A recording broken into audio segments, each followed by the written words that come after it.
how long had Mason been on you guys' radar, and what was it about his game and himself in particular that drove him up your draft board? Well, he had been on ever since last year, his underage year in Peterborough. For he was a goal scorer, and he was a good young underage player in Peterborough. So he was definitely on the board, and again, obviously it was very tough this year, but we got to watch him in Switzerland play with the men. We had some good tape of that, and he, a couple of games of adjustment, and then fit right in with the men, and then we all got to see him at the under 18 and on that Canada team, and we just felt he was one of the guys in the Canada team that drove the bus, that pushed the bus along. And of course, it doesn't hurt that we hired one of the coaches from Team Canada to help us a little bit with talking about everybody on that team. But he was definitely a leader on that hockey club, and he's a real good fit for our young guys. He complements our young guys real well with the leadership and a little bit of a different game than the rest of our young players at the moment. How much did that experience, him playing there, obviously in Switzerland, playing with the men, and what you saw in there, how much did you think that really kind of helped them, maybe even pushed them above a little bit?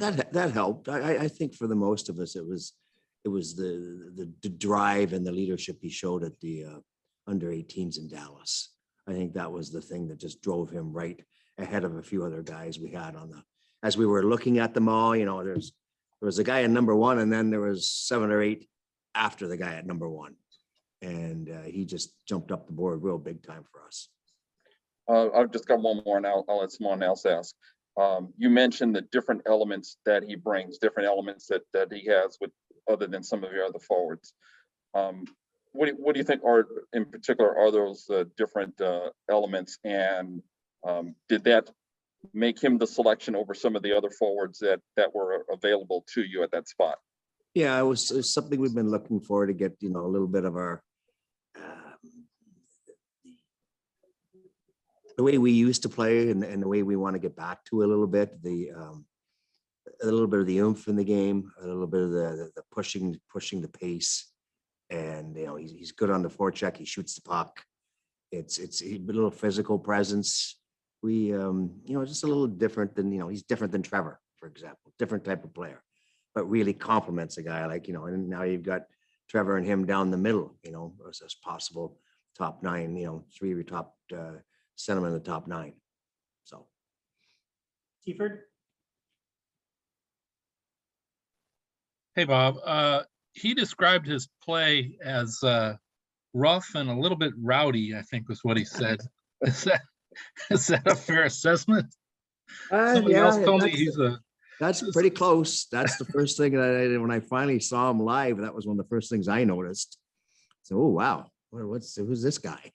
And because he gets involved. Again, he's a great compliment to our other young players right now, and that really, for Martin and I, that really pushed us towards him. With that lettuce he's got, he looks like Ogie Oglethorpe.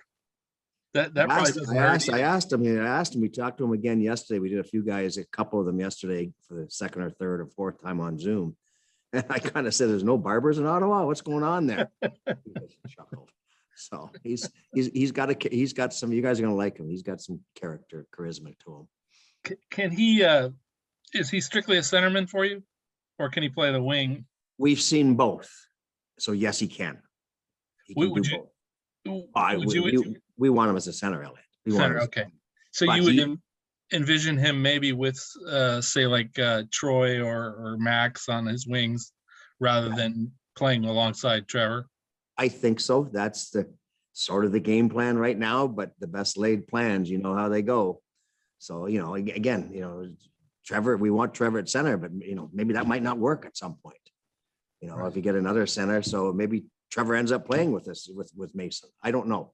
But it's a good right now. You've got 2 good young centermen. Have you got an ETA for him? Do you think he'll play another year in the OHL? He only played the 1 year, right?